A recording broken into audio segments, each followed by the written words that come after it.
I was hitchhiking late one night, somewhere along a desolate stretch of highway.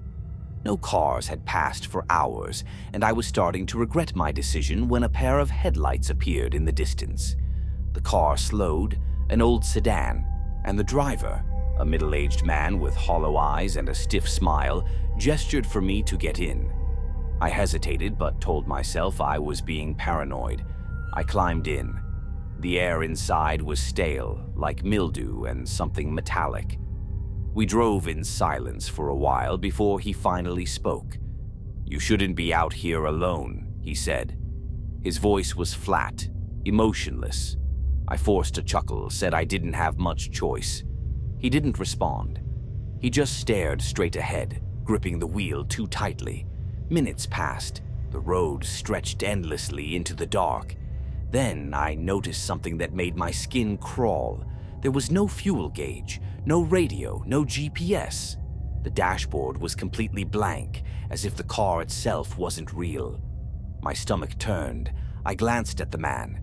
He was staring at me now, unblinking, his lips twitching like he was trying to smile but couldn't remember how. A mile marker passed, then another. The car wasn't slowing. I muttered some excuse about needing to get out soon, but he didn't react. I reached for the door handle. It wouldn't budge. The lock was missing. My breath caught in my throat. Then he spoke again, softer this time. "The last one was like you. Thought he could leave." My blood ran cold. "The last one?" I yanked at the door, pounding against the window. The headlights of another car flashed behind us. Then a horn blared.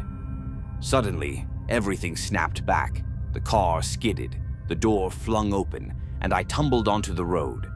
When I looked up, the sedan was gone. No taillights, no sound, just empty highway.